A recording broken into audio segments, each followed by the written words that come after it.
Hello everyone, in this video we'll talk about TacVis, a mod for Arma 3 that introduces the so-called tactical vision, a tool that uses augmented reality to improve situational awareness for units involved in tactical operations. I will not talk about the lore behind it, as this wants to be more of a technical explanation on how TacVis works, but as you know, Arma 3 is set to a near future, where technology has advanced to the point that makes something like TacVis a possibility. To use TacVis, indeed, you need to have a suitable helmet that uses the so-called neural interface. Usually a high-tech helmet that Recon units have on all major sites, here is an example from CSAT, will be compatible and will automatically have TacVis enabled. As long as you have a suitable helmet, you'll be able to use TacVis.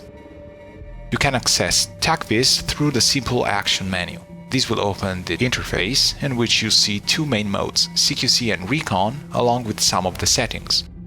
You can choose from a total of 4 voices, 2 male and 2 female, that will represent the AI to keep you up on all the status messages.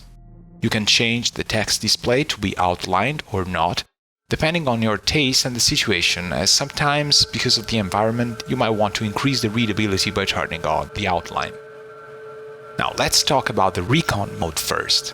When activated, your TacVis will display any unit, man or land, sea or air vehicles that are visible through your HUD in a visual cone of up to 500 meters, give or take. Final maximum distance will never be the same, depending on a variety of aspects, but you can expect roughly from 450 meters to 550 meters. Also worth mentioning is the cone. Objects must be pretty tight in the center of your line of sight to be scanned. The reasoning behind this is that in order for TacVis to maintain such a long range, the scan has to be concentrated in a tighter cone.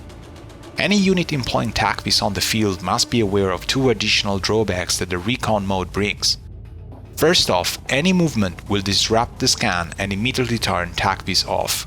You need to stand still for TacVis to work in Recon mode, and you can rotate your position around, but even minor actions will still be risky. Sometimes even reloading your weapon can disrupt the scan and shut TacVis off immediately.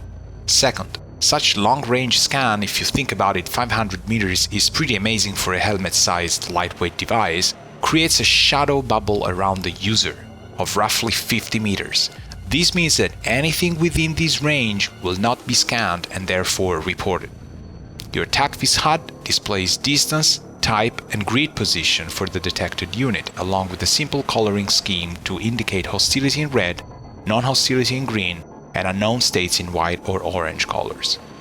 Now let's talk about CQC mode instead. This mode was developed to give soldiers a higher survival rate and increased effectiveness in close quarters combat.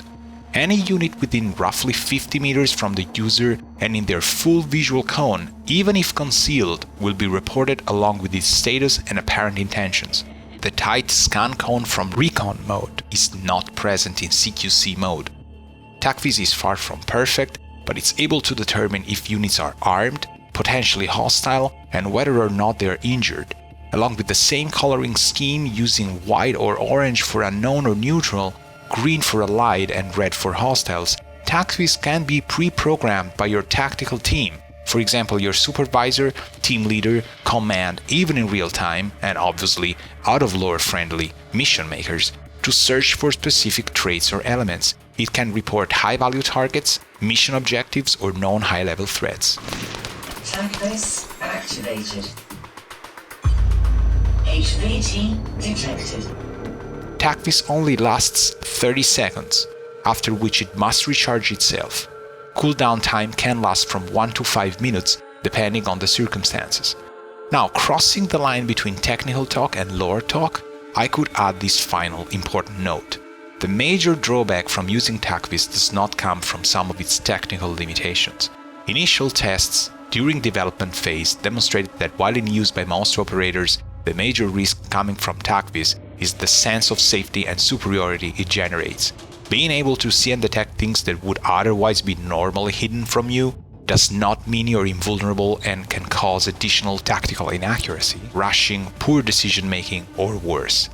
TacVis should be used on top of your normal expertise, and is not meant to replace training and methodology that is to be adopted in critical life-threatening situations. Thanks for watching, I hope this mod is gonna be fun for you, and see you on the field.